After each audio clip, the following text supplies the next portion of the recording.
প্রিয় দর্শক বন্ধুরা, আজকে যে ফোনটির সম্পর্কে কথা বলতে চলেছি, আশা করি সেই ফোনটি সবারই ভালো লাগবে। ফোনটির নাম Vivo Y17s। এটি একটি 4G স্মার্টফোন। এই ফোনটির সম্পর্কে কথা বলতে গেলে ফোনটিতে ডিসপ্লে হিসাবে থাকছে 6.56 ইঞ্চি HD প্লাস LCD ডিসপ্লে। এটি একটি HD প্লাস LCD ডিসপ্লে থাকার কারণে ভিডিওর কোয়ালিটি একটু ভালো হবে। এই ফোনটিতে র্যামের দিক দিয়ে আসলে র্যামে থাকছে 4GB এবং রমের দিক দিয়ে আসলে 128GB রম। এই ফোনটিতে প্রসেসর হিসাবে থাকছে Helio G85। এই ফোনটিতে ক্যামেরার দিক দিয়ে আসলে রিয়েল ক্যামেরাতে পেয়ে যাচ্ছেন 50 মেগাপিক্সেল এবং দ্বিতীয় নম্বর যে ক্যামেরাটি আছে 2 মেগাপিক্সেল এবং ফ্রন্ট ক্যামেরাতে পেয়ে যাচ্ছেন 8 মেগাপিক্সেল। এই ফোনটিতে স্টোরেজ থাকছে 128GB। আর এই ফোনটিতে কালারের দিক দিয়ে আসলে দুটি কালারের পেয়ে যাচ্ছেন। এই ফোনটির ব্যাটারির দিক দিয়ে আসলে ব্যাটারিতে পেয়ে যাচ্ছেন 5000 mAh ব্যাটারি। নর্মাল ইউজারদের জন্য 2 দিন চলে যাবে এবং যারা হেভি ইউজার একটু তাদের জন্য কমপক্ষে 1 দিন চলে যাবে।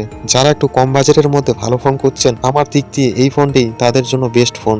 এটি একটি 4G ফোন, তাই এই ফোনটির প্রাইজের দিক দিয়ে থাকছে 12,499 টাকা। যারা গেম খেলতে ভালোবাসেন এই ফোনটি নিতে পারেন। এই ফোনটিতে দুইটা সিম কার্ড ইউজ করতে পারবেন এবং তার সাথে মেমোরি কার্ডও ইউজ করতে পারবেন। এই ফোনটিতে সাইড ফিঙ্গারপ্রিন্ট পেয়ে যাচ্ছেন। এই ফোনটিতে ব্যাক প্যানেল হিসাবে থাকছে প্লাস্টিক ম্যাটেরিয়াল। এছাড়াও যদি এই ফোনটির আরো কিছু জানার থাকে তাহলে আমার কমেন্ট সেকশনে কি আপনার মতামতটি জানিয়ে দিবেন।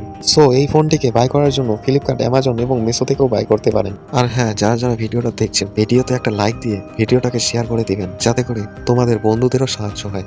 বাংলাদেশ থেকে একটা ভাই কমেন্ট করেছে, টেকনো কেমন 20 প্রো এই ফোনটি বাংলাদেশ মার্কেটে কবে আসবে? দেখো ভাই, আমি একটা কথাই বলবো, বাংলাদেশ মার্কেটে কবে আসবে ফোনটি তা আমি বলতে পারবো না, তবে তুমি বিভিন্ন ওয়েবসাইট থেকেও বাই করতে পারো ওই ফোনটিকে। সো দর্শক বন্ধুরা, দেখা হচ্ছে নেক্সট ভিডিওতে।